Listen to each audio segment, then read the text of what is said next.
C'est une grande première. Cette année, le Salon de l'agriculture accueillait un pavillon chinois. Des produits typiques comme le thé, l'alcool de riz ou les fameux bonbons lapin blanc.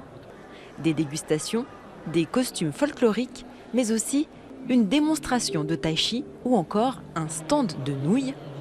Le pavillon de 200 mètres carrés et sa vingtaine d'exposants ont fait briller la culture gastronomique chinoise dans le temple français de l'agroalimentaire. Nous sommes très contents d'être ici. C'est la première fois que la Chine vient au salon de l'agriculture français. C'est beaucoup de monde. Je crois que c'est un très bon plateau d'approcher au peuple français. Ce que nous espérons, c'est que davantage de Français aiment notre culture chinoise et notre culture agricole chinoise. Nous espérons qu'à travers cette exposition, les agriculteurs français et nos agriculteurs chinois pourront avoir de nombreuses discussions en face à face et ensuite nous espérons que nous pourrons vendre plus de marchandises. Venu du petit village de Longwangba, connu pour être sorti de la pauvreté grâce au tourisme ces dernières années, cet exposant espère bien profiter de cette plateforme pour se développer à l'international. Avec cette exposition, l'afflux de clients est important. Nous pouvons faire la promotion de nos produits tels que l'argousier, le goji, le millet et d'autres produits agricoles que nous produisons localement.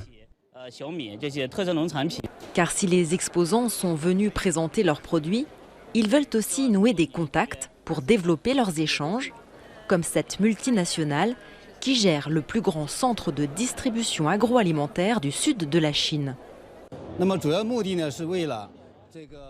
L'objectif principal est donc de faire découvrir notre plateforme aux exportateurs et producteurs en France et en Europe, puis d'entrer en contact avec eux. Dans le futur, il y aura beaucoup d'aliments haut de gamme et de qualité en provenance de France, d'Europe et du monde. Et ces aliments pourront être importés dans notre grande baie et en Chine. Pour sa première apparition au Salon de l'agriculture, le pavillon Chine a même reçu l'honneur d'une visite de l'ambassadeur de Chine venu en personne soutenir l'opération.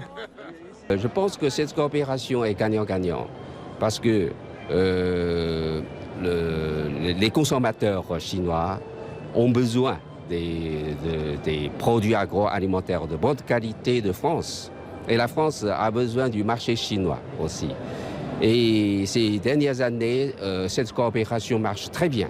Donc nous devons faire des efforts encore plus pour promouvoir cette coopération qui est dans l'intérêt de nos deux peuples. La première participation de la Chine au Salon de l'agriculture a permis au pays de présenter au public français la richesse de sa culture gastronomique. Le rendez-vous est déjà pris pour l'année prochaine avec un stand encore plus grand et de plus nombreux exposants. Jade Charles, CGTN, Paris.